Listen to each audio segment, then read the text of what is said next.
Hello students, welcome back to all of you on my YouTube channel BioBridge. So today we are going to discuss about the anti-diuretics hormones. इसके concepts को आज हम लोग clear करेंगे कि ये activate होता कैसे है।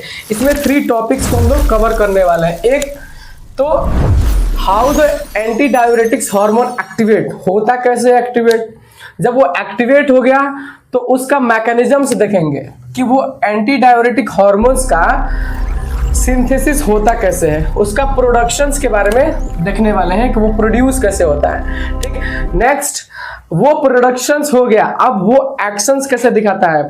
जो एडीएच का जो एंटी डायूरेटिक हार्मोन्स है उसका हमारे बॉडी में बहुत सारे रिसेप्टर्स प्रेजेंट होते हैं, तो वहां पर रिसेप्टर्स पर जाएगा और एक्शंस किस प्रकार से दिखा रहा है वो इस वीडियो के थ्रू देखेंगे। So students, this is the only platform, this is the only channel that always try to clear your concept. So last तक आप बने रहेंगे तो आपको एक क्लियरिटी मिलेगा कि एंटी डायूरेटिक्स हार्मोन्स होता क्या है। सो स्टार्ट करते हैं, एंटी डायूरेटिक्स हार्मोन्स के कुछ प्रॉपर्टीज के बारे में समझते हैं। एडीएच के कुछ प्रॉपर्टीज के बारे में हम लोग देखते हैं। एडीएच हार्मोन्स क्या होता है। एडीएच हार्मोन्स होता है एक प्रोटीन्स होता है, एक पॉलीपेप्टाइड होता है। फर्स्ट एक पॉलीपेप्टाइड होता है, पॉलीपेप्टाइड हार्मोन्स होता है।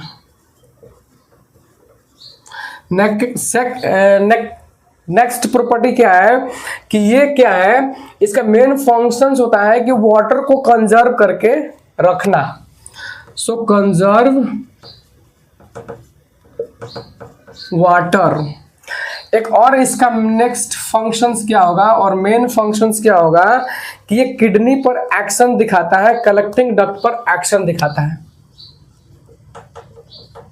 एक्ट ऑन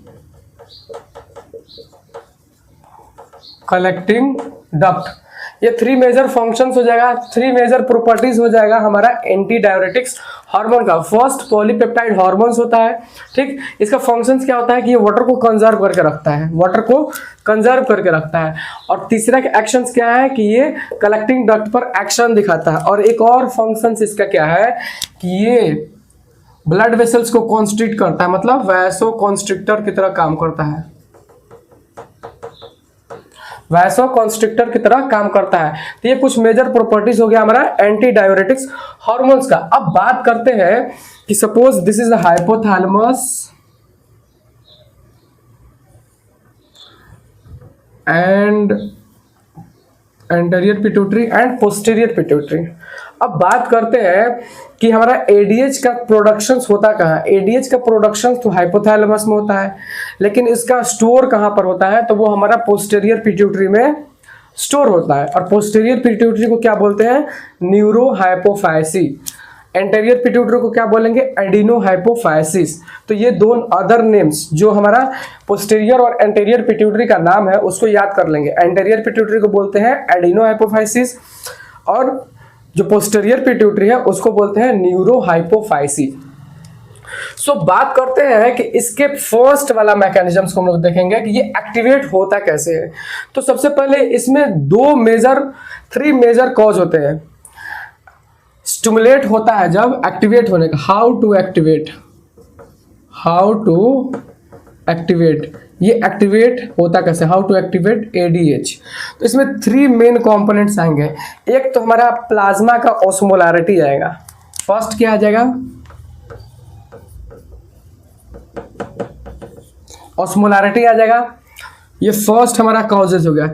सेकंड कॉजेज क्या हो गया कि हमारा वॉल्यूम, ब्लड का वॉल्यूम और ब्लड का प्रेशर, ब्लड का वॉल्यूम और ब्लड का प्रेशर। और तीसरा मेन कॉजेज क्या हो जाएगा, इसको एक्टिवेट कराने के लिए कुछ केमिकल्स हो जाएंगे, कौन कौन से केमिकल्स होंगे वो हम लोग डिस्कस करेंगे। सो सबसे पहले हम लोग समझते हैं कि ऑस्मोलारिटी होता क्या है। ऑस्मोलारिटी क्या होता है कि देखिए, नॉर्मल जो प्लाज्मा का ऑस्मोलारिटी होता है, नॉर्मल प्लाज्मा का ऑस्मोलारिटी क्या होता है 275 से लेकर 295 मिलीस्मोल पर लीटर होता है। मतलब कि 1 लीटर ब्लड, 1 लीटर प्लाज्मा के अंदर हमारा इतना कॉन्सेंट्रेशन होता है सॉल्यूट का। ठीक, बेसिकली ये कॉन्सेंट्रेशन को डिनोट करता है। ठीक, सपोज कीजिए कि अगर मान लीजिए किसी सॉल्यूशन में सॉल्यूट का पार्टिकल्स ज्यादा है तो उसको हाइपरटोनिक बोलते हैं। ठीक, किसी सॉल्यूशन में सॉल्यूट का जो अमाउंट है वो कम रहता है तो उसको बोलते हैं हाइपोटोनिक। ठीक, तो अगर हमारा ब्लड में जो कॉन्सेंट्रेशन है वो अप्रोक्सीमेटली 295 स्मॉल से ज्यादा हो जाता है तो उसको बोलते हैं हाइपर ऑस्मोलारिटी या फिर हाइपरटोनिक सॉल्यूशन। सो देखिए, जब हमारे ब्लड में सॉल्यूट का कॉन्सेंट्रेशन ज्यादा हो जाता है तो उस कंडीशंस में क्या होता है कि हाइपर ऑस्मोलारिटी होता है। अब जब हाइपर ऑस्मोलारिटी होता है तो हमारे हाइपोथैलेमस में एक रिसेप्टर्स होता है। क्या होता है? एक रिसेप्टर्स होता है, और इस रिसेप्टर का क्या नाम है? इस रिसेप्टर का नाम है OVLT। OVLT। OVLT का मतलब है कि organ vasculosum of lamina terminalis.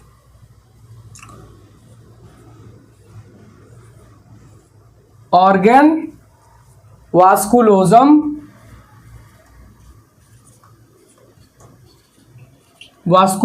Of lamina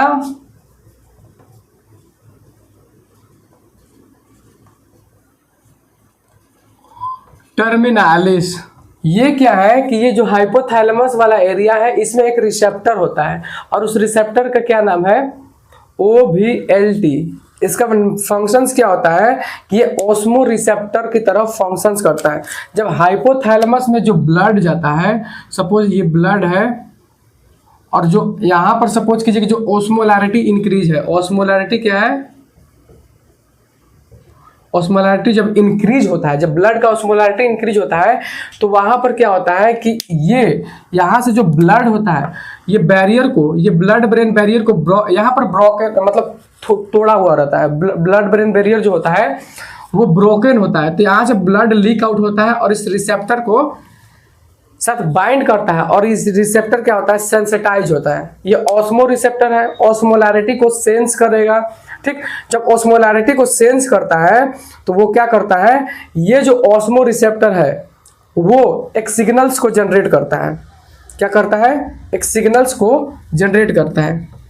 ये एक्टिवेट किया हमारा, एक्टिवेट किसको किया? ऑस्मो रिसेप्टर को। ऑस्मो रिसेप्टर को एक्टिवेट कर दिया। क्या? हमारा ऑस्मोलैरिटी, जब ऑस्मोलैरिटी इंक्रीज हो रहा है ब्लड का तो जो ऑस्मो रिसेप्टर हमारा हाइपोथैलेमस के पास प्रेजेंट है उसको क्या कर रहा है? ये एक्टिवेट कर दे रहा है। जब ऑस्मो रिसेप्टर एक्टिवेट हो जाता है तो वो एक सिग्नल्स जनरेट करता है। वो क्या करता है? एक सिग्नल्स को जनरेट करता है। वो सिग्नल्स को जनरेट करेगा और ये सिग्नल्स किसके पास जाएगा? दो हमारा न्यूरॉन्स के पास जाएगा जो हमारा हाइपोथैलेमस में होता है। एक न्यूरॉन्स का नाम है पैरावेंट्रिकुलर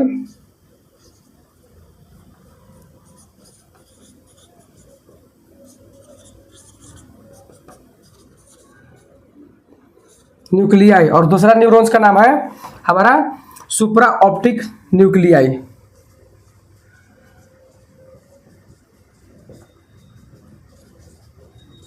सुप्रा ऑप्टिक न्यूक्लियाई, ये दो क्या होते हैं? ये ग्रुप ऑफ न्यूरॉन्स होते हैं जो हाइपोथैलेमस में प्रेजेंट होता है। ये हाइपोथैलेमस में, ये सपोज कीजिए कि ये पोस्टेरियर पिट्यूटरी हो गया, ये हो गया पोस्टेरियर, सॉरी ये एंटेरियर पिट्यूटरी और ये पोस्टेरियर पिट्यूटरी। एंटेरियर पिट्यूटरी को एडिनो हाइपोफाइसी बोलेंगे और पोस्टेरियर पिट्यूटरी का दूसरा नाम क्या है? न्यूरो हाइपोफाइसी।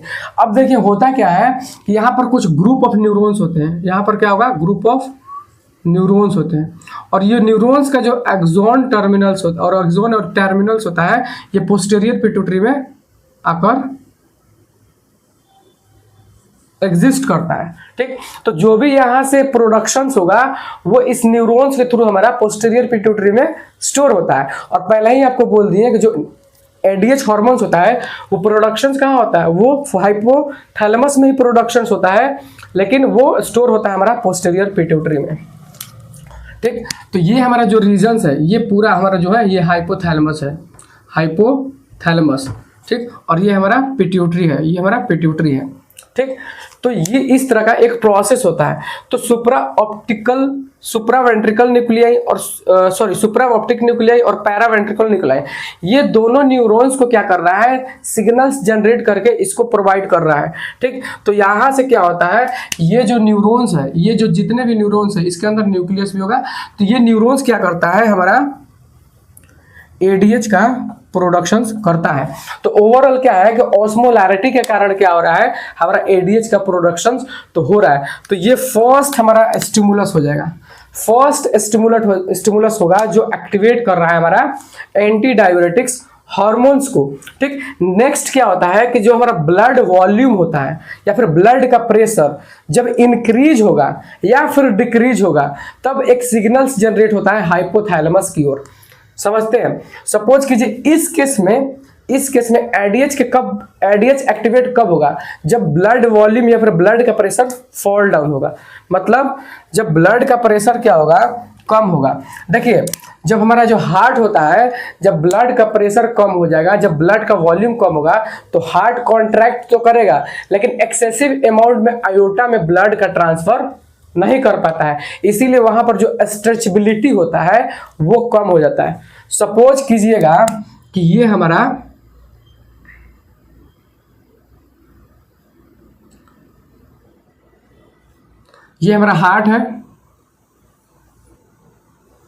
हार्ट है, यहां से एक आयोटा निकलेगा, यहां से आयोटा निकलता है, हमारा आयोटा निकलता है। ठीक, तो यहां पर क्या होता है कि ये जो आर्क है, जो आर्क बन रहा है आयोटा का, यहां पर क्या रहता है, एक न्यूरॉन्स का कलेक्शंस होता है, न्यूरॉन्स का कलेक्शंस होता है, और इस न्यूरॉन्स का कलेक्शंस को क्या बोलते हैं, बैरो रिसेप्टर, बैरो रिसेप्टर। ठीक, तो ये एक बैरो रिसेप्टर हो गया। और नेक्स्ट बात करते हैं, यहां से जब ब्लड का ट्रांसफर होता है, जब ब्लड का ट्रांसफर होता है हमारा कैरोटिड आर्टरी से, ठीक, हमारा ब्रेन्स की ओर, ठीक, हमारा ब्रेन्स की ओर, तो ये जो लेफ्ट वाला कैरोटिड आर्टरी है वो एक लेफ्ट एक्सटर्नल कैरोटिड आर्टरी बनाता है और लेफ्ट इंटरनल कैरोटिड आर्टरी बनाता है। इधर से एक राइट इंटरनल कैरोटिड आर्टरी बनाएगा और एक राइट एक्सटर्नल कैरोटिड आर्टरी बनाता है। ठीक, तो यहां पर क्या है कि कैरोटिड साइनस होगा, क्या होता है, कैरोटिड साइनस। यहां पर क्या होता है, ग्रुप ऑफ न्यूरॉन्स होता है, ग्रुप ऑफ न्यूरॉन्स होता है इस वाले एरिया में, कैरोटिड साइनस वाला एरिया में ग्रुप ऑफ न्यूरॉन्स होता है। और उस न्यूरॉन्स को हम लोग क्या बोलते हैं, उसको क्या बोलते हैं, कीमोरिसेप्टर।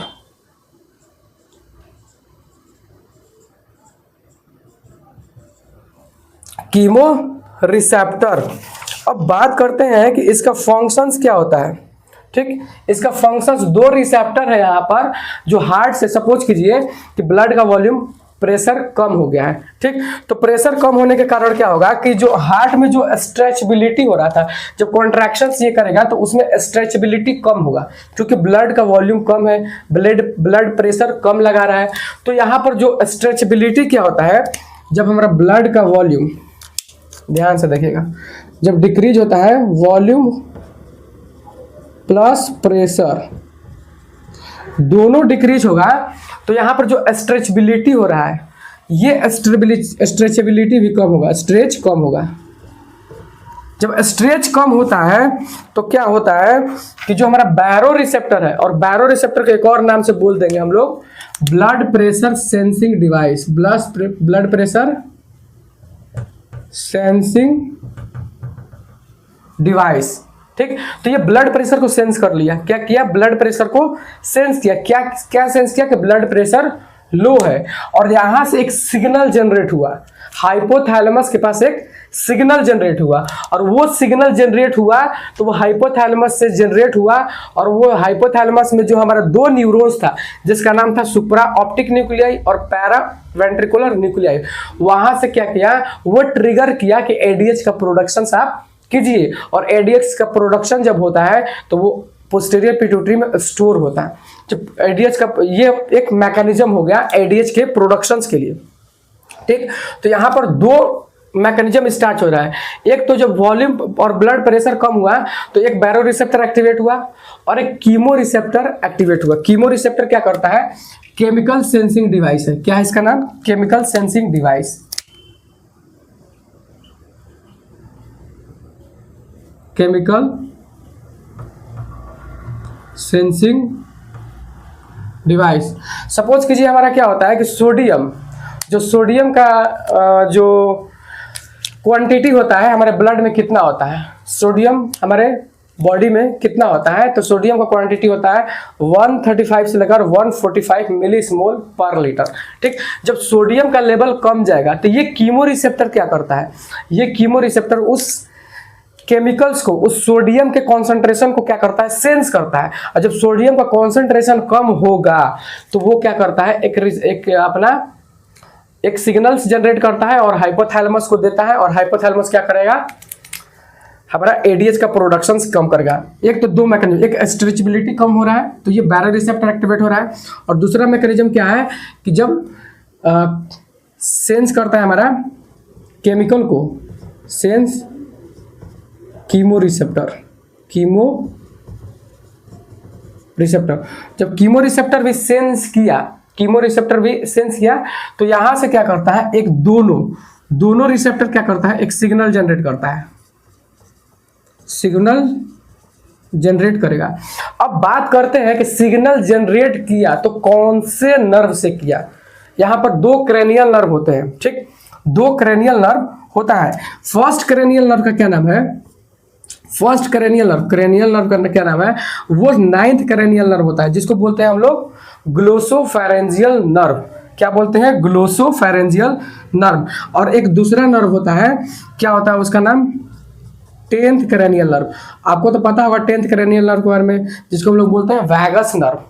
वैगस नर्व, ये दो एफरेंट नर्व है। एफरेंट नर्व वो होता है जो इंफॉर्मेशन को ब्रेन तक, सेंट्रल नर्वस सिस्टम तक पहुंचाता है। ठीक, तो ये क्या पहुंचाया, एक सिग्नल्स पहुंचाया कि हमारा जो ब्लड का वॉल्यूम है या फिर ब्लड का प्रेशर है वो कम हो गया है। ठीक, तो वहां से क्या करता है कि ये दो सिग्नल्स हाइपोथैलेमस को सेंड किया, हाइपोथैलेमस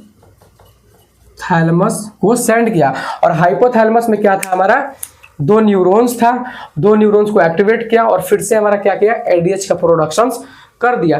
तो ये ओवरऑल मैकेनिज्म हो गया कि जब ब्लड प्रेशर कम होता है और ब्लड का वॉल्यूम भी कम होता है तो किस प्रकार से एडीएच का प्रोडक्शन होता है। आगे देखेंगे कि एडीएच का प्रोडक्शन हो गया तो उसका फंक्शंस क्या है, किस प्रकार से वो एक्शन करता है। तो इसके बाद हम लोग समझेंगे कि कुछ केमिकल्स होता है बॉडी में, कुछ केमिकल्स होता है जो डायरेक्टली एडीएच के प्रोडक्शंस को बढ़ा देता है। तो उस केमिकल्स का कुछ नाम हम लोग लिख लेंगे। एक तो है हमारा निकोटीन, एक है हमारा निकोटीन, दूसरा नाम है हमारा एंजियोटेंसिन सेकेंड,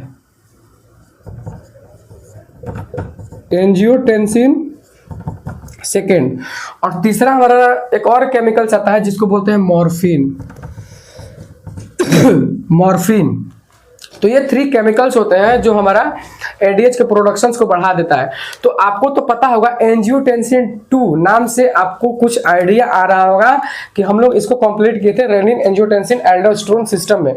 इसका मेनली मैकेनिज्म क्या था कि एंजियोटेंसिन 2 क्या कर रहा था, हमारा एड्रिनल ग्लैंड को क्या कर रहा था, स्टिमुलेट कर रहा था और वहां से एल्डोस्टेरोन का प्रोडक्शन करा रहा था। लेकिन इसका एक और मेजर फंक्शन क्या होता है कि ये एंजियोटेंसिन डायरेक्टली क्या करता है, वो हाइपोथैलेमस को ट्रिगर करता है। ठीक, ट्रिगर करता है और एडीएच का प्रोडक्शन कराता है। ठीक, एडीएच का प्रोडक्शन कराएगा। ठीक, जब एडीएच का प्रोडक्शन करा देगा तो एडीएच का एक मेजर फंक्शन क्या होता है, ब्लड वेसल्स को कॉन्स्ट्रिक्ट कराना, ब्लड प्रेशर को मेंटेन कराने के लिए ब्लड वेसल्स को कॉन्स्ट्रिक्ट कर देगा। आगे इसको हम लोग डिस्कस करेंगे।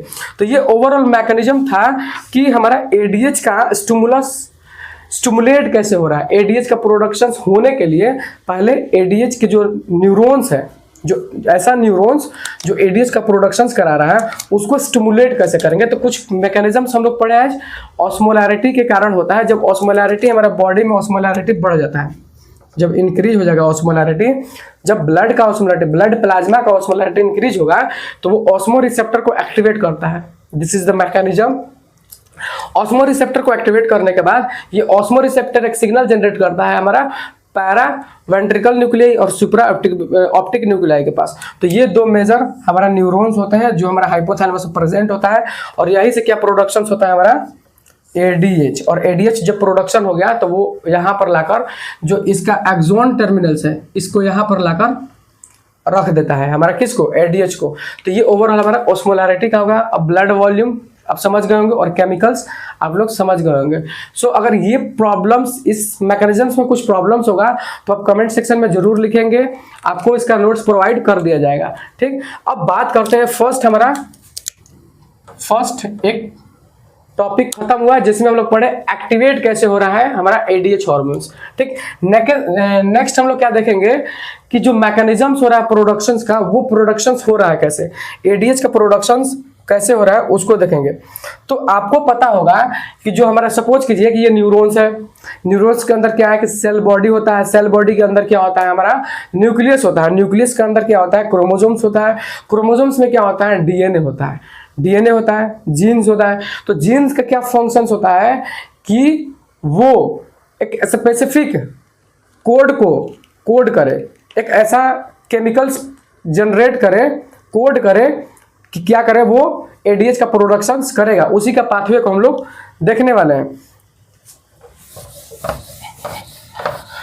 तो हमारे ह्यूमन बॉडी में कितने क्रोमोसोम्स होते हैं, 23 पेयर्स में होता है क्रोमोसोम्स। ठीक, तो हर एक क्रोमोसोम्स के अंदर बहुत सारे जीन्स होते हैं। तो ओवरऑल जीन्स का नंबर कितना होता है हमारे बॉडी में, 20,000 से लेकर 25,000 तक जीन्स होता है। और हर एक जीन्स का एक स्पेसिफिक फंक्शंस होता है, हर एक जीन्स का मिलियंस ऑफ फंक्शंस होता है, कोई स्पेसिफिक नहीं, मिलियंस ऑफ फंक्शंस होता है। सबसे पहले समझेंगे कि देखिए जो सुप्रा ऑप्टिक न्यूक्लियाई था, सुप्रा ऑप्टिक न्यूक्लियाई और पैरा वेंट्रिकल न्यूक्लियाई, दो न्यूरॉन्स था उसके, ये क्या है कि ये ग्रुप ऑफ न्यूरॉन्स होता है, ग्रुप ऑफ न्यूरॉन्स होता है। ठीक, और इस न्यूरॉन्स के क्रोमोसोम नंबर 20 पर, क्रोमोसोम नंबर 20 पर क्या होता है कि एक जीन्स होता है। ठीक, एक क्या होता है, जीन्स होता है, इस पर एक जीन है। और जीन का फंक्शंस क्या होता है कि वो क्या करता है, एक स्पेसिफिक, जीन्स होता क्या है, एक स्पेसिफिक सीक्वेंस ऑफ डीएनए होता है, एक स्पेसिफिक सीक्वेंस ऑफ डीएनए होता है जो एक खास प्रोटीन को कोड करता है। क्या करता है, एक खास प्रोटीन को कोड करता है। इसका फंक्शंस आप लोग लिख लेंगे कि एक सीक्वेंस ऑफ, एक specific sequence of, specific sequence of DNA. DNA का ही सीक्वेंस होता है जो रिस्पॉन्सिबल होता है एक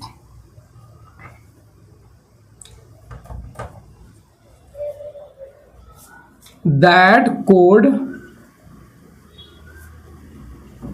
वो कोड करता है एक स्पेसिफिक प्रोटीन को, फॉर अ प्रोटीन जिसको हम लोग mRNA बोलते हैं।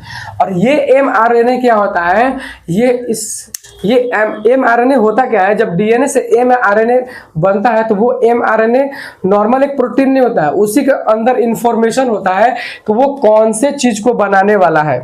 ठीक, mRNA क्या है, एक सपोज कीजिए पहले जमाना में क्या था कि वो नॉर्मली एक कबूतर की यूज करते थे इन्फॉर्मेशन को एक दूसरे जगह पर ट्रांसफर करने के लिए। तो ये नॉर्मली एक कबूतर की तरह फंक्शंस करता है। क्या करता है, एक कबूतर पिजन की तरह फंक्शंस करता है mRNA। इसी के अंदर होता है कि वो क्या बनाने वाला है, किस तरह का फंक्शंस करने वाले हैं आगे जाकर। तो अब बात करते हैं कि जो क्रोमोसोम नंबर 20 पर एक जीन्स है, एक स्पेसिफिक जीन्स है, वो क्या कर रहा है, एक स्पेसिफिक प्रोटीन्स को बना रहा है। और ठीक, और यही प्रोटीन आगे जाकर एडीएच में कन्वर्ट होगा। ठीक, तो ये mRNA का मेन फंक्शंस क्या है कि वो आगे जाकर हमारा एडीएच का एडीएच के फॉर्म में कन्वर्ट हो जाएगा। तो ठीक, तो जीन्स जो स्पेसिफिक जीन्स जो हमारा एडीएच का फॉर्मेशन कराता है उस जीन्स का नाम है एवीपी जीन्स। उस जीन्स का क्या नाम है? AVP gene. आर्जिनिन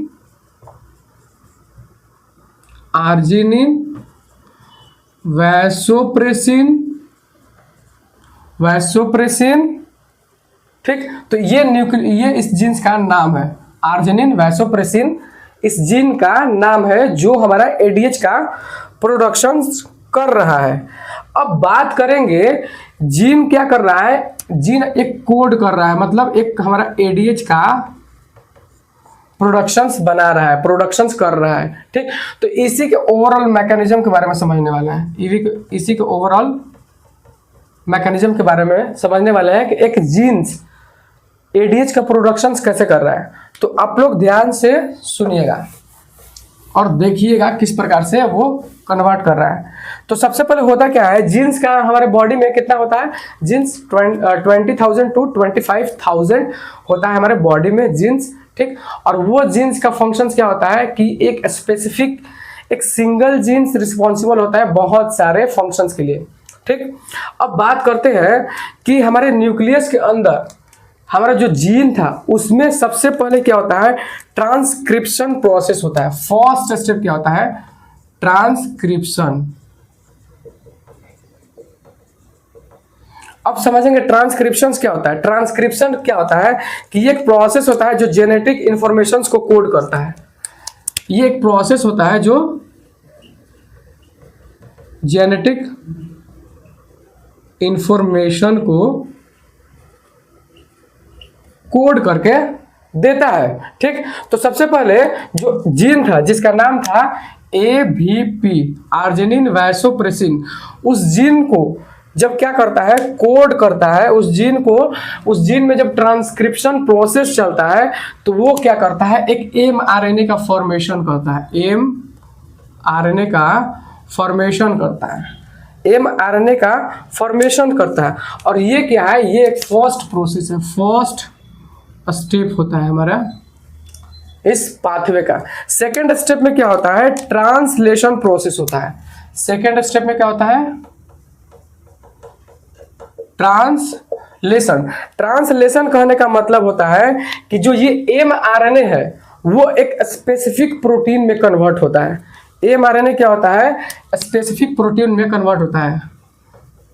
एमआरएनए जो होगा वो कन्वर्ट हो जाता है हमारा एक स्पेसिफिक प्रोटीन में जिसका नाम है प्रीप्रोहॉर्मोन्स। प्रीप्रोहॉर्मोन्स।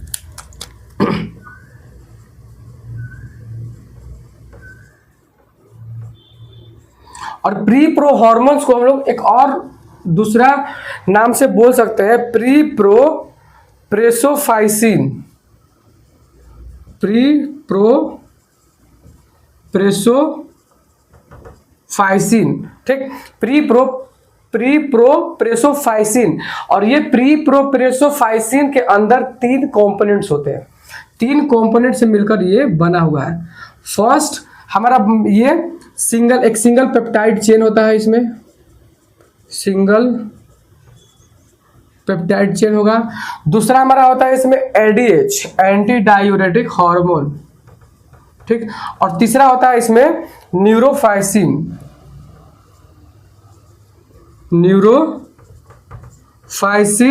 सेकेंड। ठीक, तो ये 3 मेजर कंपोनेंट्स होते हैं। 3 मेजर कंपोनेंट्स प्रोटीन्स होता है जिसको मिलने के बाद ये हमारा बनता है प्रेसोफाइसिन। ठीक, और ये कब बना? जब ये एमआरएनए का ट्रांसलेशन हुआ तो वो हमको एक प्रोडक्ट मिला जिसके अंदर हमारा ये 3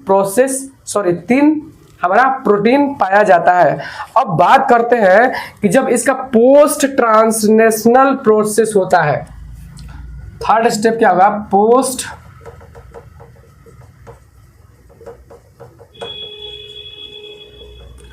ट्रांसलेशनल प्रोसेस। अब ये प्रोसेस क्या होता है कि जब ये नॉर्मल सा प्रोटीन, ये जो नॉर्मल प्रोटीन है जिसको बोल रहे हैं हम लोग प्री प्रो प्रेसोफाइसिन, ये नॉन फंक्शनल होता है, इसका कोई बॉडी में फंक्शन नहीं होता है। जब इसका पोस्ट ट्रांसलेशनल प्रोसेस होता है तो ये फंक्शनल प्रोटीन में कन्वर्ट होता है। तो ये प्रोसेस होता कहाँ है, तो ये रफ इंडोप्लाज्मिक रेटिकुलम होता है। रफ इंडोप्लाज्मिक रेटिकुलम में हमारा होता है पोस्ट ट्रांसलेशनल प्रोसेस। अब ये जो प्रोडक्ट था हमारा प्री प्रो प्रेसोफाइसिन, ये हमारा रफ इंडोप्लाज्मिक में ये कन्वर्ट हुआ हमारा, जब इसका पोस्ट ट्रांसलेशनल प्रोसेस ये प्रोसेस हुआ तो ये हमारा प्री प्रो प्रेसोफाइसिन कन्वर्ट हुआ हमारा एक फंक्शनल प्रोटीन में जिसका नाम है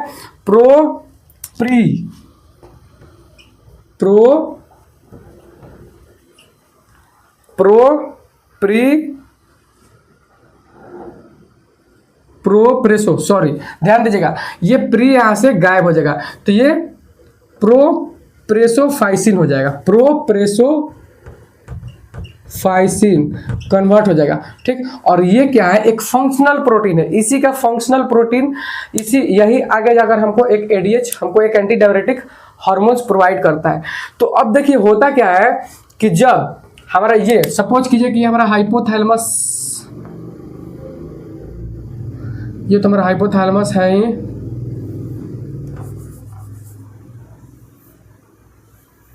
ठीक, ये हमारा पोस्टीरियर पिट्यूटरी, सपोज कीजिए ये पोस्टीरियर पिट्यूटरी और ये एंटीरियर पिट्यूटरी। ठीक, तो इसमें क्या था, कुछ न्यूरॉन्स थे, कुछ न्यूरॉन्स के ग्रुप थे। ठीक, और ये न्यूरॉन्स के ग्रुप में यहाँ पर एक्सॉन टर्मिनल्स में कन्वर्ट होते हैं। इसी प्रकार से बहुत सारे न्यूरॉन्स होते हैं। ठीक, para optic nuclei, para ventricular nuclei. ठीक, तो इस तरह से न्यूरॉन्स का एक बंडल होता है। ठीक, उसको क्या बोलते हैं हम लोग बोलते हैं जो ग्रुप ऑफ न्यूरॉन्स होता है। और ये देखिए जब ये इसमें जो सेल बॉडी में ये सारा प्रोसेस हो रहा है हमारा न्यूरॉन्स के सेल बॉडी में, न्यूक्लियस में। ठीक, और ये जो हमारा जब ये रफ इंडोप्लाज्मिक रेटिकुलम में ये पोस्ट ट्रांसलेशनल प्रोसेस हुआ है जिसमें कन्वर्ट हुआ प्री प्रो प्रेसोफाइसिन को कन्वर्ट किया गया हमारा ये प्रोप्रेसोफाइसिन के अंदर। ठीक, अब ये क्या होता है, ये गोल्गी अपरेटस में हमारा एक वेसिकल्स के अंदर बाउंडेड होता है। ठीक, जब यहाँ पर गोल्गी अपरेटस में जब सेल बॉडी में न्यूक्लियस से बाहर आता है सेल बॉडी में, तो सेल बॉडी में क्या होता है, गोल्जी अपरेटस होता है। और गोल्जी अपरेटस का फंक्शंस क्या होता है, ये जब गोल्जी अपरेटस में आएगा, गोल्जी अपरेटस, तो गोल्जी अपरेटस का एक फंक्शन होता है कि वो पैकेजिंग का काम करता है। वो क्या करता है, पैकेजिंग का काम करता है।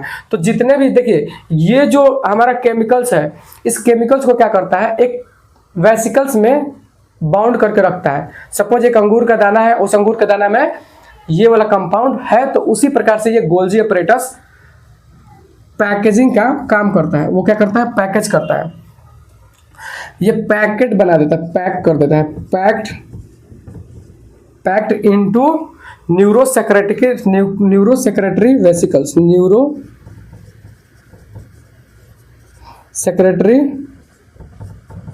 वेसिकल्स। और वेसिकल्स आपको पता होगा एक ऐसा स्ट्रक्चर होता है जिसमें फ्लूइड भरा होता है।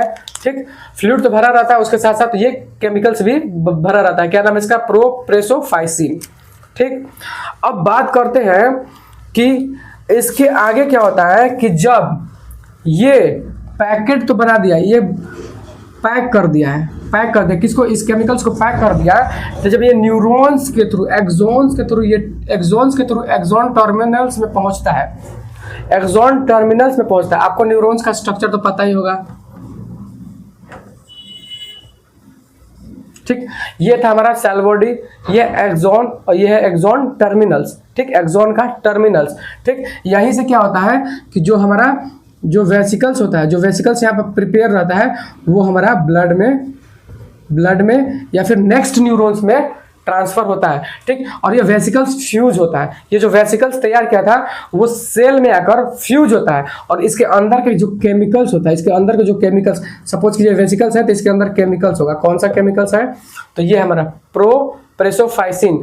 प्रोप्रेसोफाइसिन के अंदर क्या होता है, बहुत सारे कंपाउंड होते हैं, जैसे हमारा सिंगल पेप्टाइड था, एंटी डायरेटिक हार्मोन्स था, ठीक, और न्यूरोफाइसी सेकंड था। तो ये सारे केमिकल्स क्या होते हैं, वेसिकल्स के अंदर होते हैं। और जब ये सेल में फ्यूज होता है, इस सेल में अगर फ्यूज होगा तो वहां से क्या होता है, जो वेसिकल्स था वो टूट जाता है और इसके अंदर का जो केमिकल्स था वो रिलीज हो जाता है, वो केमिकल्स रिलीज होता है। और केमिकल्स रिलीज होने के बाद वो या तो दूसरे न्यूरॉन्स के रिसेप्टर पे काम करेगा या फिर वो डायरेक्टली ब्लड में आ जाएगा, वो डायरेक्टली ब्लड में आ जाएगा। और ब्लड के थ्रू क्या आता है, हमारे all body circulation, systemic circulation में ट्रेवल करते रहता है। तो ये मैकेनिज्म था हमारा एडीएच के सिंथेसिस का और सिक्रेशंस का, ठीक। तो नॉर्मली क्या था हमारा, देखिए समझिएगा, सबसे पहले तो ये वेसिकल्स तैयार हुआ, वेसिकल्स तैयार हुआ। अब देखिए पोस्ट ट्रांसलेशनल प्रोसेस में क्या हुआ कि ये जो सिंगल पेप्टाइड था, ये सिंगल पेप्टाइड खत्म हो जाता है।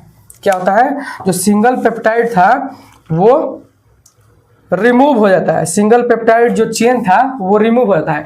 तो जो गोल्जी अपरेटस में कौन कौन से हमारे केमिकल्स बचेंगे, ये जो प्रेसोफाइसिन था इसमें दो केमिकल्स बचा। एक केमिकल्स का नाम क्या है, एक केमिकल्स का नाम है ये एडीएच और दूसरा हमारा न्यूरोफाइसिन सेकेंड, ठीक। तो ये ओवरऑल हमारा दो हमारा कंपाउंड मिला किसमें, जो हमारा गोल्जी अपरेटस जो वेसिकल्स पैक किया था उसके अंदर। और ये क्या होता है कि ये हमारा न्यूरॉन्स में क्या, सपोज इसको बड़ा डायग्राम से समझिएगा, सपोज ये है क्या, ये न्यूरॉन्स है,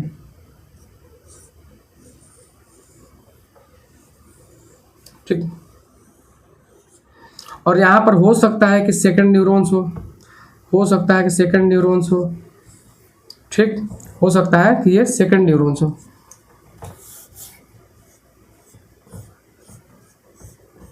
या तो सेकंड न्यूरॉन्स हो सकता है या फिर कोई ब्लड वेसल्स हो सकता है। क्या हो सकता है, ब्लड वेसल्स हो सकता है, ठीक। तो यहां पर देखिए फर्स्ट प्रोसेस क्या था, देखिए यहां पर ट्रांसक्रिप्शन, तो ट्रांसक्रिप्शन वाला प्रोसेस तो न्यूक्लियस के अंदर हो रहा है, ठीक। न्यूक्लियस के अंदर जो हमारा जीन्स है, ठीक, डीएनए है, तो डीएनए से एमआरएनए जो कन्वर्ट होता है, डीएनए एक प्रोटीन रिलीज करता है जिसको बोलते हैं हम लोग एमआरएनए, ठीक। तो डीएनए से जब एमआरएनए बनता है उसी प्रोसेस को बोलते हैं ट्रांसक्रिप्शन, ठीक। और वो एमआरएनए होता क्या है, वो होता है एक जेनेटिक इंफॉर्मेशन होता है, ठीक। डीएनए द्वारा कोड किया गया एक जेनेटिक इंफॉर्मेशन होता है, ठीक। और वो एमआरएनए का फिर से ट्रांसलेशन प्रोसेस होता है, क्योंकि वो एमआरएनए में क्या इंफॉर्मेशन है उसी को डिकोड करने के लिए। तो एमआरएनए से कौन सा कंपाउंड में कन्वर्ट हुआ, प्री प्रो हार्मोन्स, और ये फंक्शनल नहीं होता है, ठीक। ये हमारा जाता है माइटोकॉन्ड्रिया के पास, रफ एंडोप्लाज्मिक रेटिकुलम राइबोसोम्स जिसमें प्रेजेंट होता है, वहां पर जाने के बाद इसका पोस्ट ट्रांसलेशनल प्रोसेस होता है, ठीक। पोस्ट ट्रांसलेशनल प्रोसेस में क्या होता है कि ये जो प्रेसोफाइसिन है, ये जो मॉलिक्यूल्स है ये कन्वर्ट हो जाता है हमारा प्रेसोफाइसिन में, ठीक। सबसे पहले बात करेंगे कि प्रेसोफाइसिन के अंदर तीन केमिकल्स थे। ये जो मॉलिक्यूल्स है तीन केमिकल से बना हुआ है, एक सिंगल पेप्टाइड चेन है, एक एडीएच एंटी डायरेटिक हार्मोन्स, दूसरा हमारा न्यूरोफाइसिन सेकंड, ठीक। तो जब इसका क्या होता है, पोस्ट ट्रांसलेशनल प्रोसेस होता है तो ये कन्वर्ट हो जाता है हमारा प्रोप्रेसोफाइसिन में, और ये एक फंक्शनल प्रोटीन है। इसके अंदर दो प्रोटीन बचा, ठीक, एक एडीएच और एक न्यूरोहाइपोफाइसिन, ठीक। अब सिंगल पेप्टाइड चेन वो रिमूव हो जाता है पोस्ट ट्रांसलेशनल प्रोसेस में, ये रिमूव हो जाता है, ठीक, इस वाले कंपाउंड से निकलकर हट जाता है, ठीक। अब देखिए इसका, अब जब ये जो प्रेसोफाइसिन बचा, ये हमारा गोल्जी अपरेटस का फंक्शन क्या होता है कि इसको पैक कर देता है एक वेसिकल्स में, एक इस तरह का वेसिकल्स में पैक करके रखता है इसको, ठीक। तो अब यहां से पैक कर दिया तो वो वहां से अब रिलीज होना स्टार्ट हो जाएगा, यहां से सेल बॉडी से रिलीज होना स्टार्ट हो जाएगा। जब सेल बॉडी से रिलीज होना स्टार्ट हो जाता है तो सपोज कीजिए ये वेसिकल्स कहाँ है, यहाँ है, ये वेसिकल्स यहाँ पर आ गया, एक्सोन्स के टर्मिनल्स पर ये आ गया। अब क्या होता है कि इसमें जब हमारा बॉडी, जब कुछ स्टिमुलस आता है, जब स्मोलैरिटी इंक्रीज होता है या फिर लो ब्लड वॉल्यूम होता है, लो ब्लड प्रेशर्स होता है, या फिर कुछ केमिकल्स का नाम लिए जो एंजियोटेंसिन सेकंड था, निकोटीन था, ठीक, मॉर्फिन था, तो ये जब हाइपोथैलेमस को सेंसिटाइज करता है, हाइपोथैलेमस पर एक सिग्नल्स जनरेट करता है, तो यहाँ पर क्या होता है, एक एक क्या करता है, एक एक्शन पोटेंशियल जनरेट होता है। जब हमारे हाइपोथैलेमस पर वो ट्रिगर करता है तो वहां से एक्शन पोटेंशियल जनरेट होता है और इस न्यूरॉन्स में एक्शन पोटेंशियल जनरेट होता है, मतलब सोडियम का लेवल इंक्रीज होता है, न्यूरॉन्स के अंदर सोडियम का लेवल इंक्रीज होता है और एक्सोन्स तक आते आते कैल्शियम भी इसके अंदर भर भर के आ जाता है, मतलब न्यूरॉन्स के अंदर कैल्शियम का इनफ्लक्स ज्यादा होता है। ठीक, तो इनफ्लक्स ज्यादा होता है तो ये जो न्यूरॉन्स था ये क्या होता है, डीपोलराइज होता है, डीपोलराइज होता है। डीपोलराइज मतलब एक्साइटेड स्टेट में आता है। ठीक, तो एक्साइटेड स्टेट में आने के कारण क्या होता है कि जो ये वेसिकल्स है जिसके अंदर हमारा एडीएच का और न्यूरोहाइपोफाइसिन है, ठीक, ये क्या होता है, ये सेल्स में डिफ्यूज हो जाता है, ये सेल में डिफ्यूज हो जाता है, ये आगे जाके क्या होता है, सेल के अंदर डिफ्यूज हो जाता है और ये केमिकल से रिलीज हो जाता है। ठीक, ये केमिकल से रिलीज होता है और ये केमिकल्स जो एडिनोहाइपोफाइसिन था वो हमारा ब्लड में या फिर कहीं और जो न्यूरॉन्स है उस पर क्या करता है, जाकर एक्शंस दिखाता है। सपोज यहाँ पर अगर न्यूरॉन्स भी रहेगा तो इसके पास कुछ रिसेप्टर होगा, तो ये केमिकल्स आकर इस रिसेप्टर के साथ बाइंड करेगा और नेक्स्ट फंक्शंस को इनिशिएट करता है। तो ये ओवरऑल मैकेनिज्म था हमारा कि एंटी डायरेटिक्स हार्मोन्स का प्रोडक्शन कैसे हो रहा है, ठीक, और उसका एक्शन कहां पर कर रहा है, ये हमको आगे देखना है। लेकिन ओवरऑल हम लोग देख लिए कि एडीएच का प्रोडक्शन कैसे हो रहा है। ठीक, ट्रांसक्रिप्शन हो रहा है, ट्रांसलेशन हो रहा है, पोस्ट ट्रांसलेशनल प्रोसेस हो रहा है, उसके बाद गोल्जी अपरेटस उसको पैक कर रहा है और फिर उसको न्यूरॉन से बाहर निकाल रहा है। मतलब ये पोस्टीरियर पिट्यूटरी से रिलीज कर रहा है ब्लड स्ट्रीम में। पोस्टीरियर पिट्यूटरी से कहाँ रिलीज करेगा, हमारा ब्लड स्ट्रीम में। और ब्लड स्ट्रीम कौन सा, सिस्टेमिक सर्कुलेशन। और यही सिस्टेमिक सर्कुलेशन बहुत सारे एरिया पर जाता है हमारे बॉडी में और उस एरिया में बहुत सारे ऐसे स्पेसिफिक रिसेप्टर्स होते हैं जहां पर ये एडीएच हार्मोन्स बाइंड करता है और अलग अलग फंक्शंस को जनरेट करता है। तो उसी फंक्शंस को हम लोग पढ़ेंगे। थर्ड प्रोसेस हो जाएगा, फर्स्ट में हम लोग क्या पढ़े कि एडीएच स्टिमुलेट कैसे होता है, एंटी डायरेटिक हार्मोन्स स्टिमुलेट होता है। कौन कौन से ऐसे स्टिमुलेटर होते हैं जो एंटी डायरेटिक्स को बनाने में हेल्प करते हैं। फर्स्ट हम लोग पढ़े ऑस्मोलैरिटी इंक्रीज होता है तब, सेकंड पढ़े कि लो ब्लड वॉल्यूम होता है तब, या फिर ब्लड प्रेशर कम होता है तब। ऐसे कुछ केमिकल्स होते हैं जो हमारे एडीएच के प्रोडक्शन में हेल्प करते हैं, स्टिमुलेट करते हैं। तो फर्स्ट हम लोग पढ़े थे उसमें एंजियोटेंसिन, सेकेंड निकोटीन पढ़े थे, ठीक, और थर्ड में हम लोग पढ़े थे मॉर्फिन। ठीक, अब सेकंड में हम लोग क्या पढ़े, सेकंड हमारा टॉपिक था कि एडीएच का प्रोडक्शन हो कैसे रहा है। ठीक, उसके फुल मैकेनिज्म्स को हम लोग देख लिए। अब बात करते हैं कि एडीएच के कुछ एक्शंस होते हैं, कुछ इफेक्ट्स होता है, उसी के बारे में देखने वाले हैं कि एडीएच एक्शंस कैसे करता है। तो एडीएच जब वहां से जब posterior pituitary, suppose this is a hypothalamus, ठीक, and this is anterior pituitary and posterior pituitary. ठीक, देखिए यहाँ पे जो पाथवे होता है ना, उसको क्या बोलते हैं, उसको बोलते हैं हाइपोफिजियल पाथवे या फिर ट्रैक्ट बोल देते हैं। यहाँ पर जो पाथवे होता है, जिस ट्रैक्ट से यहाँ से ये सुप्रा ऑप्टिक न्यूक्लियाई या फिर पैरावेंट्रिकल न्यूक्लियाई जो होता है, सुप्रा ये न्यूक्लियाई यहाँ से ट्रांसफर ये एक्सॉन वाला रीजन में लाता है, ये एक्सॉन वाला रीजन में जो हमारा लाता है प्रोडक्शंस को। तो कौन से ट्रैक से आता है, ये सब एक ट्रैक बन जाता है। यहाँ पर ये क्या एक ट्रैक है जिसके थ्रू एडीएच का प्रोडक्शन जहां से हुआ और वहां से ये ट्रांसफर हुआ हमारा पोस्टीरियर पिट्यूटरी, जिसको हम लोग न्यूरोहाइपोफाइसिस भी बोलते हैं। ठीक, तो उस ट्रैक का क्या नाम है, उस पाथवे का क्या नाम है, हाइपोथैलेमो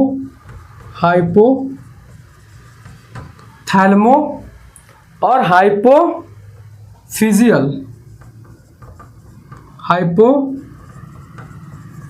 ट्रैक्ट। ठीक, नाम से ही क्लियर है, हाइपोथैलेमस और हाइपोफिजियल जो पिट्यूटरी ग्लैंड है, दोनों को कनेक्ट करने वाला ट्रैक को बोलते हैं हाइपोफिजियल ट्रैक्ट। ठीक, ये चीज तो समझ में आ गया। अब हमको ये भी समझ में आ गया कि क्या हुआ था कि यहाँ पर एक इलेक्ट्रिकल इंपल्स जनरेट हुआ था। ठीक, और ये न्यूरॉन्स क्या हुआ था, एक्साइटेड स्टेट में आया और यहाँ से प्रोडक्शन हो गया किसका, एडीएच का प्रोडक्शन हो गया, एंटी डायरेटिक हार्मोन्स का प्रोडक्शन हो गया। अब हमारे बॉडी में क्या होता है कि बहुत सारे एंटी डायरेटिक हार्मोन्स का रिसेप्टर्स प्रेजेंट होते हैं। तो समझेंगे कौन सा रिसेप्टर होता है। तो 3 रिसेप्टर नाम याद रखेंगे आप, V1 रिसेप्टर, V2 रिसेप्टर और V3 receptor. V1 vasopressin 1 receptor, vasopressin 2 receptor और वैसोप्रेसिन 3 रिसेप्टर। ठीक, तो ये रिसेप्टर्स को आप याद करेंगे। ठीक, तो एडीएच कहाँ पर एक्शन दिखाता है? सपोज कीजिए एंटी डायूरेटिक हार्मोन जो है, एंटी डायूरेटिक हार्मोन्स जो होता है वो मेजरली क्या होता है, इसका 3 रिसेप्टर होता है। समझिएगा, 3 रिसेप्टर इसका होता है। फर्स्ट होता है जिसको बोलते हैं वैसोप्रेसिन 1 रिसेप्टर, सेकंड होता है वैसोप्रेसिन 2 रिसेप्टर और third vasopressin 3 receptor. Vasopressin first receptor को हम लोग क्या और क्या नाम से बोलते हैं? V1A receptor. ठीक, इसको यही बोलते हैं और इसको हम लोग क्या बोल देते हैं? इसको हम लोग बोल देंगे V1B रिसेप्टर। ठीक, इसका अनदर नेम होता है। ठीक, तो सपोज कीजिए कि V1 रिसेप्टर पर एक्शन दिखाया तो क्या फंक्शंस को इनिशिएट किया। ठीक, तो सबसे पहले समझेंगे कि V1 रिसेप्टर होता कहाँ है। एंटी डाययूरेटिक्स ये मेजर रिसेप्टर पर एक्शन तो दिखाता है, लेकिन V1 रिसेप्टर होता कहाँ है? तो V1 रिसेप्टर हमारा होता है स्मूथ मसल्स में प्रेजेंट होता है, present on smooth muscles. Smooth muscles कहाँ पर होता है? स्मूथ मसल्स हमारा का फंक्शन ही होता है कॉन्ट्रैक्शंस कराना। ठीक, स्मूथ मसल्स का फंक्शन है हमारा आर्टरी, हमारा ब्लड वेसल्स में क्या होता है? स्मूथ मसल्स होता है। ठीक, आर्टरी और ब्लड वेसल्स में क्या होता है? स्मूथ मसल्स प्रेजेंट होता है। तो वहां पर क्या ये फंक्शंस करता है? उस ब्लड वेसल्स को कॉन्स्ट्रिक्ट कर देगा, तो जिसका फंक्शन क्या होता है? Vaso constrictor. फर्स्ट फंक्शन हमारा हो गया वैसोप्रेसिन, मतलब हमारा एंटी डाययूरेटिक हार्मोन्स का ये वैसो कॉन्स्ट्रिक्टर की तरह काम करता है और इसीलिए इसको क्या बोलते हैं? वैसोप्रेसिन भी बोलते हैं। इसको क्या बोलते हैं? वैसोप्रेसिन। नाम से ही क्लियर होगा, प्रेस कर देगा ब्लड वेसल्स को, क्या करेगा? प्रेस कर देगा। इसी को बोलते हैं हम लोग वैसोप्रेसिन। अब बात करते हैं कि सेकंड जो हमारा ये है रिसेप्टर है वो प्रेजेंट कहाँ होता है। तो जो सेकंड रिसेप्टर होता है वो 2 जगह प्रेजेंट होता है। एक तो हमारा एंडोथेलियल सेल्स पर, एंडोथेलियल सेल्स, और दूसरा हमारा किडनी के कलेक्टिंग डक्ट पे, कलेक्टिंग डक्ट पर प्रेजेंट होता है। तो सबसे पहले समझेंगे एंडोथेलियल सेल्स होता क्या है। तो ध्यान दीजिएगा, सपोज कीजिए कि ये हमारा ब्लड वेसल्स है। ब्लड वेसल का जो इंटरनल लाइनिंग सेल्स होता है, इंटरनल लाइनिंग सेल्स होता है, इंटरनल लाइनिंग जो सेल्स होता है हमारा, वो उसको बोलते हैं हम लोग endothelial cells. Endothelial cells, endo मतलब अंदर। ठीक, तो अंदर वाला सेल्स को क्या बोल देंगे? Endothelial cells. और उसी ब्लड वेसल्स के एक इसके ब्लड वेसल्स के वॉल में क्या होता है? स्मूथ मसल्स प्रेजेंट होता है, जिसको कॉन्स्ट्रक्शन कराता है, जिसको बोलते हैं वैसो कॉन्स्ट्रिक्शन। ठीक, और इसी स्मूथ मसल पर कौन सा रिसेप्टर प्रेजेंट है? तो उस रिसेप्टर को बोलेंगे V1 रिसेप्टर, वैसोप्रेसिन 1 रिसेप्टर या फिर वैसोप्रेसिन A1 रिसेप्टर। ठीक, तो बात करते हैं एंडोथेलियल पर एक्शंस दिखाया तो क्या प्रोड्यूस करता है। एंडोथेलियल पर जब ये एडीएच एक्शंस दिखाएगा तो क्या प्रोड्यूस करता है। एंडोथेलियल का बात किया तो कौन सा वाला एंडोथेलियल? एंडोथेलियल बहुत सारे जहां जहां ब्लड वेसल्स गया है वहां वहां एंडोथेलियल प्रेजेंट है, लेकिन अगर हम लोग बात करें स्पेशली तो स्प्लीन के अंदर जो एंडोथेलियल सेल्स होता है, ठीक, या फिर लंग्स के अंदर जो एंडोथेलियल सेल्स होता है, या फिर लीवर के अंदर जो हमारा एंडोथेलियल सेल्स होता है, वहां पर क्या रिसेप्टर पर, कौन सा रिसेप्टर होता है? तो V2 रिसेप्टर प्रेजेंट होता है। और ये V2 रिसेप्टर जब एक्शंस दिखाता है तो ये कुछ फैक्टर्स को रिलीज करता है। तो समझेंगे कौन कौन सा फैक्टर। एक फैक्टर का नाम है वॉन विल ब्रांड, एक फैक्टर्स ये है, और दूसरा फैक्टर्स क्या है कि क्लोटिंग फैक्टर 8, क्लोटिंग फैक्टर 8, जिसको हम लोग बोलते हैं another name anti haemophilic factor, anti haemophilic factor बोलते हैं। ठीक, और ये 2 फैक्टर्स क्या आता है हमारा क्लोटिंग में हेल्प करता है। क्या करता है? क्लोटिंग मैकेनिज्म में हेल्प करता है। ये जो 2 फैक्टर्स है हमारा, ये क्लोटिंग मैकेनिज्म में हेल्प करता है, ठीक। और ये जो क्लॉटिंग फैक्टर 8 है, इसके डिफिशियंसी से होता है बरो हमको होता है haemophilia. This is a clotting deficiency, clotting factor deficiency disorder, ठीक। ब्लड क्लॉट होना बंद हो जाता है। अब बात करते हैं जब किडनी पर एक्शन दिखाता है, किडनी पर इसका दो फंक्शन था, एक एंडोथेलियल और एक किडनी। किडनी पर जब फंक्शंस दिखाता है कलेक्टिंग डक्ट पर, तो मेजरली ये एक्शंस दिखाता है। कलेक्टिंग डक्ट पर मेजरली ये एक्शंस दिखाता है और वहां पर एक्शन दिखाकर वाटर को कंजर्व करता है, वाटर को कंजर्व करता है, ठीक। अब बात करेंगे, सपोज कीजिए कि यहाँ पर एक मेन फंक्शन था वैसोप्रेसिन।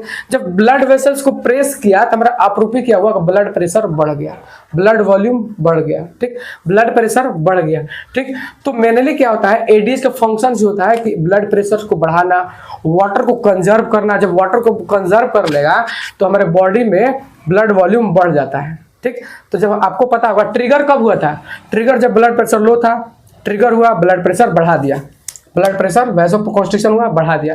फिर ट्रिगर हुआ जब ब्लड प्रेशर, जब ब्लड वॉल्यूम कम था, ठीक। तो यहां से वाटर को कंजर्व किया, ब्लड वॉल्यूम भी बढ़ गया। फिर कब ट्रिगर किया था, ऑस्मोलैरिटी जब इंक्रीज हुआ था, मतलब सॉल्यूट पार्टिकल्स ब्लड में ज्यादा था, सोडियम का कॉन्सेंट्रेशन ज्यादा था। और जब वाटर को कंजर्व कर ही लिया तो सोडियम का कॉन्सेंट्रेशन भी कम हो जाएगा, ठीक। तो वो कौन से कंडीशन, हाइपरटोनिक से आइसोटोनिक वाला कंडीशंस में वो सॉल्यूशंस आ गया। अब बात करते हैं कि वाटर को कंजर्व कैसे करेगा, तो वहां पर एक्वापोरिन का फॉर्मेशंस कर देता है, एक्वापोरिन का फॉर्मेशंस कर देता है। और एक्वापोरिन फॉर्मेशन हो जाता है जो, तो वहां का जो परमेबिलिटी होता है वो इंक्रीज हो जाता है। क्या होता है, इंक्रीज हो जाता है हमारा परमेबिलिटी। जो कलेक्टिंग डक्ट का परमेबिलिटी है वो इंक्रीज हो जाता है, जिसकी वजह से वाटर कंटेंट जितना भी है वो रीअब्जॉर्ब होता है। समझिएगा ध्यान से। सपोज कीजिए हमारा नेफ्रॉन का स्ट्रक्चर है,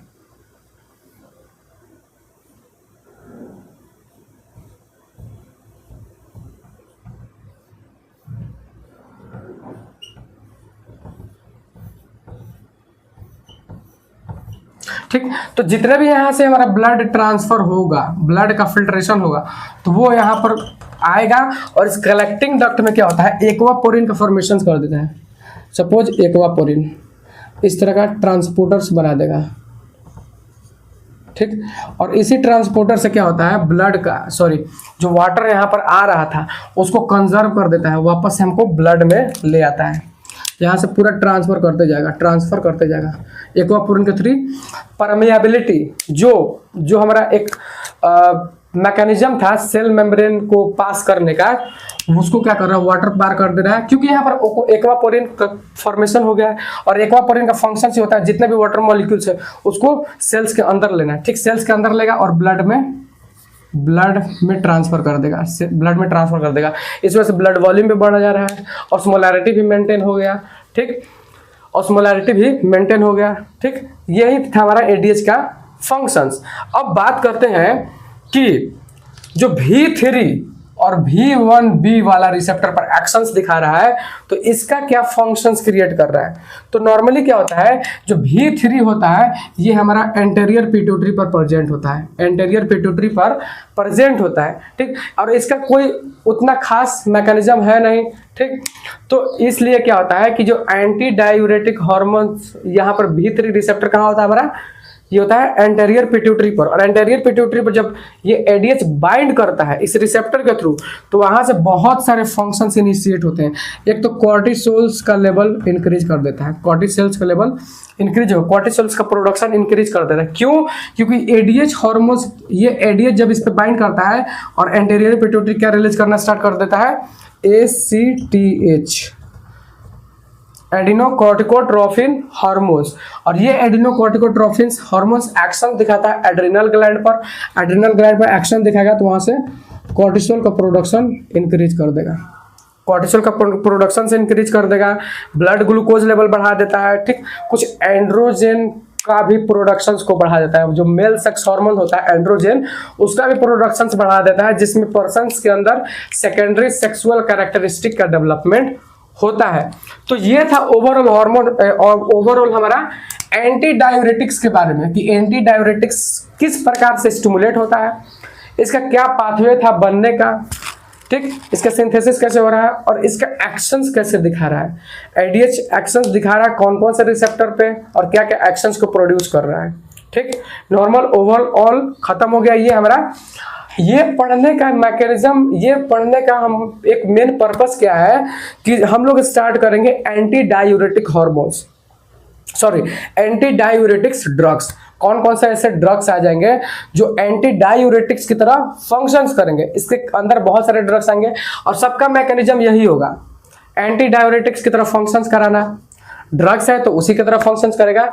तो ये ओवरऑल आप रिसेप्टर्स के बारे में याद कर लेंगे, कौन रिसेप्टर कहां पर है और किस तरह से फंक्शंस कर रहा है, क्लॉटिंग फैक्टर को रिलीज कर रहा है। ठीक, वैसोप्रेसिन नाम का मेडिसिन आता है, डेस्मोप्रेसिन नाम का मेडिसिन आता है, ड्रग्स आता है। तो ये सारे के बारे में डिस्कस करेंगे नेक्स्ट वीडियो में। सो ओवरऑल आपको अगर ये लेक्चर समझ में आया हो तो इस वीडियो को लाइक करेंगे, ठीक, और इस चैनल को सब्सक्राइब करेंगे। ओवरऑल अपने फ्रेंड्स के सर्कल में इसको स्प्रेड करेंगे ताकि आपके साथ साथ उनका भी विकास हो, इस चैनल का भी विकास हो और आपका कॉन्सेप्ट क्लियर हो।